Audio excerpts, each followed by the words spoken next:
अस्सलामु अलैकुम वरहमतुल्लाहि व ताला बरकातहू। एक भाई ने ये सवाल किया है कि मुफ्ती साहब, क्या औरतों को नील पॉलिश यानी कि अंगुलियों के जो नाखून हैं उसमें नील पॉलिश लगाना या लिपस्टिक लगाना ये कैसा है? तो माशाल्लाह ये बहुत अच्छा सवाल है। मैं समझता हूँ कि 95% जो औरतें होती हैं, जो लड़कियाँ हैं, वो नील पॉलिश या लिपस्टिक वगैरह लगाती हैं और उसी हालत में वज़ू भी करती है और नमाज़ भी पढ़ती है। तो क्या उनका वज़ू और उनकी नमाज़ हो जाती है? ये बहुत अच्छा सवाल है। मैं इन सवालों की जवाब की तरफ रुख करने से पहले गुजारिश कर रहा हूँ कि जो लोग मेरे चैनल पर नए हैं उनसे गुजारिश कर रहा हूँ कि आप मेरे चैनल को बराए मेहरबानी सब्सक्राइब करें, बेल आइकन को भी दबा दें, ताकि जब भी मैं नए वीडियो के साथ यूट्यूब पर हाजिर हूँ तो सबसे पहले मेरी वीडियो आप तक ज़रूर पहुँचे। मैं अर्ज़ कर रहा था कि क्या औरतों को या लड़कियों को नील पॉलिश या लिपस्टिक लगाना ये जायज़ है? तो याद रखें कि मोतबर ज़राए से ये मालूम है और सबको पता है कि लिपस्टिक जो है वो खंजीर की चर्बियों से बनाए जाते हैं। तो अगर आपको पता है कि इन चर्बियों से ये लिपस्टिक बनाई जाती है तो उनका लगाना यकीनन नाजायज़ व हराम है।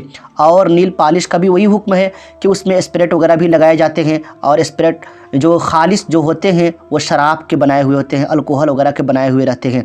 तो अगर आप उसको अपने नाखून वगैरह में लगाते हैं तो यकीनन ये भी नाजायज़ है। और उसी हालत में अगर आप वज़ू करते हैं तो जहाँ तक जिन अज़्ज़ा को यानी कि जिन बॉडी के पार्ट्स को वज़ू में धोना फ़र्ज़ है, तो अगर वहाँ तक आपका पानी नहीं पहुँचता है तो याद रखिए आपका वज़ू भी नहीं होगा। जब आपका वज़ू नहीं होगा तो आपकी नमाज भी नहीं होगी। तो जो हज़रात या जो लड़कियाँ या जो औरतें जो हैं वो नील पॉलिश लगाती हैं तो खुदारा अल्लाह से खौफ करें, और एक तरीके से अगर आप नील पॉलिश लगाते हैं तो आप लगा तो लिए, अगर जायज़ लिपस्टिक या जायज़ नील पॉलिश भी लगाए हैं तो वहाँ तक पानी नहीं पहुँचता है, यानी कि पहुँचाना ये लाजिम है।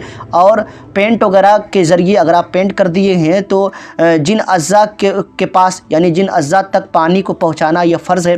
तो आप अगर नाखून में लगाते हैं तो ये नाखून तक क्या है कि उसके तह तक वो पानी नहीं पहुँचेगा, बल्कि ऊपर तो आपने पेंट लगाया हुआ है तो वहाँ तक पानी नहीं पहुँचता है, तो आपका गुस्ल या आपका वज़ू नहीं होगा, उससे आपकी नमाज भी नहीं होगी। तो याद रखें कि इसे लगाने से पहले आप ज़रा सोचें कि हम कहाँ पे हैं। बहुत सारी औरतें जो हैं वो लिपस्टिक भी लगाती हैं और जिसको हम होठ पॉलिश भी कहते हैं, तो ये लगाना बिल्कुल नाजायज़ व हराम है। अगर जायज़ तरीका आपको पता हो कि ये जायज़ तरीके से बनाए गए हैं और उसमें खंजीर वगैरह की चर्बी की आमिश नहीं है यानी नहीं मिलावट की गई है, तो आप लगा सकते हैं अपने शौहर के दिखाने के लिए, अपने शौहर के ज़ेब व ज़ीनत के लिए, यानी दिखाने के लिए ज़ेब व ज़ीनत कर सकती हैं। लेकिन किसी गैर मर्द को दिखाने के लिए ये ज़ेब व ज़ीनत करना यकीनन नाजायज़ व हराम है। लेकिन आप लगाते हैं तो वक्ती तौर पर लगाएं, और उसको जब छुड़ाने की भी कोशिश करें, जो आपके लिप्स में हो या क्या बोलते हैं ये नाखून वगैरह में हो, अगर वो छूट जाते हैं तो ठीक है, अगर नहीं छूटते हैं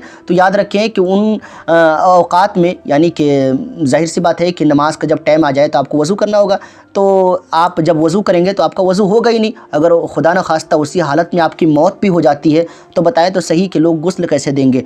आप इस एक तरीके से गुनाह बटोरते हुए आप इस दुनिया से जाएंगे, कोई पता नहीं कौन से इंसान कभी इंतकाल कर जाए, मौत का कोई गारंटी नहीं है। इसीलिए खुदा का खौफ करें और इन सब चीज़ों से बाज आए। लिपस्टिक या नील पॉलिश हो या तमाम तरह के चीज़ें हैं उनसे परहेज़ करें, और एक तरीके से अल्लाह रब्बुल इज़्ज़त की बारगाह में ये भी दुआ करें कि मौला इन सब चीज़ों से हमें बचने की तौफ़ीक़ अता फ़रमाए। जज़ाकल्लाहु खैर।